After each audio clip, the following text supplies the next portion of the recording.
Hi viewers, welcome to my channel உமாவின் கைமணம். நம்ம இன்றைக்கி பார்க்க போகிற டிஷ் வந்து புடலங்காய் கோலா உருண்டைங்க. புடலங்காய் பொரியல் கூட்டெல்லாம் பண்ணியிருப்போம். இது வந்து புடலங்காயில் கோலா உருண்டை ரொம்ப சூப்பராக இருக்கும். வாங்க வீடியோக்குள்ளே போகலாம். இதுக்கு தேவையான பொருட்கள் இந்த பாருங்க, புடலங்காயை குட்டி குட்டியாக நறுக்கி வச்சுருக்கு. இது வந்து சின்ன வெங்காயம் சின்னதாக பொடியாக நறுக்கியிருக்கேன். பெரிய வெங்காயம் கூட யூஸ் பண்ணிக்கலாம். இது வந்து பொரிகடலை, இது வந்து ப்ளைன் மிளகாத்தூளுங்க. மிளகாத்தூள் 1 ஸ்பூன் வச்சுருக்கேன். இதில் வந்து நம்ம வந்து இஞ்சியும் ஒரு வெள்ளைப்பூடு ஒரு 2 கிராம்பு, இதுதான் வந்து தேவையான பொருட்கள். இப்போ எப்படி செய்யணும்னு பார்க்கலாம் வாங்க.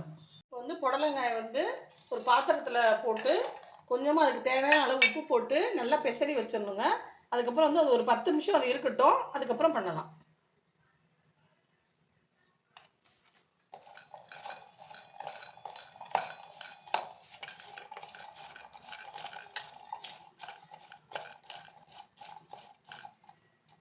ஒரு தட்டு போட்டு மூடி வச்சிடலாம். ஒரு 10 நிமிஷம் அது வந்து ஊறணும்.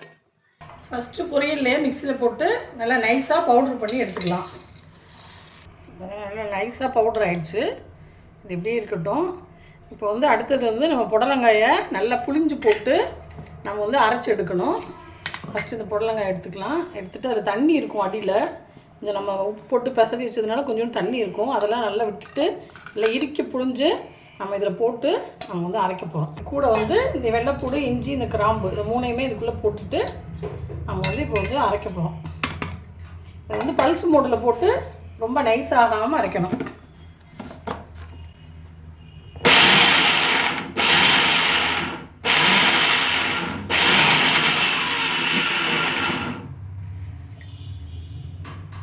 அவ்வளோதாங்க, அது நல்லா அரைஞ்சிருச்சு. இதை வந்து நம்ம ஒரு பாத்திரத்துக்கு ட்ரான்ஸ்ஃபர் பண்ணிக்கலாம். இப்போ வந்து பாத்திரத்தில் போட்டுருக்கேன். அரைச்ச விழுது வந்து நம்ம பாத்திரத்தில் ட்ரான்ஸ்ஃபர் பண்ணியிருக்கோம். இப்போ இது கூட வந்து நறுக்கின வெங்காயம்,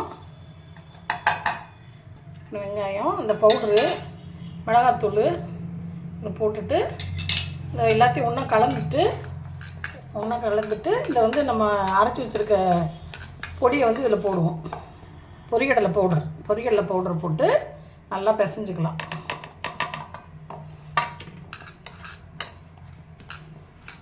இதை நல்லா பிசைஞ்சிக்கலாம்.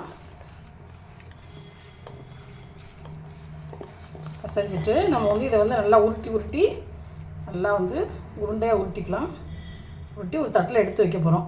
அதுக்கப்புறம் எண்ணெயில் பொரித்து எடுக்க போகிறோம்.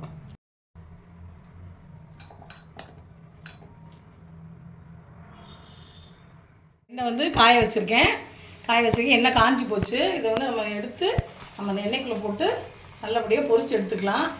இது வந்து இந்த புடலங்காய் கோலா உருண்டை வந்து சாம்பார் சாதத்தோட, ரசம் சாதத்தோடு சாப்பிட்றதுக்கு ரொம்ப சூப்பராக இருக்கும். இது ரொம்ப ஈஸியாக பண்ணிடலாம். 10 நிமிஷத்தில் இது வந்து ரெடி ஆகிடும். இது நல்லா பொன்னிறமாக செவக்கட்டும். செவந்த பிறகு எடுத்துக்கலாம். இது ரெடி ஆகிடுச்சுங்க. நான் பாருங்கள், நல்லா செவந்து போச்சு. நம்ம வந்து எடுத்துக்கலாம்.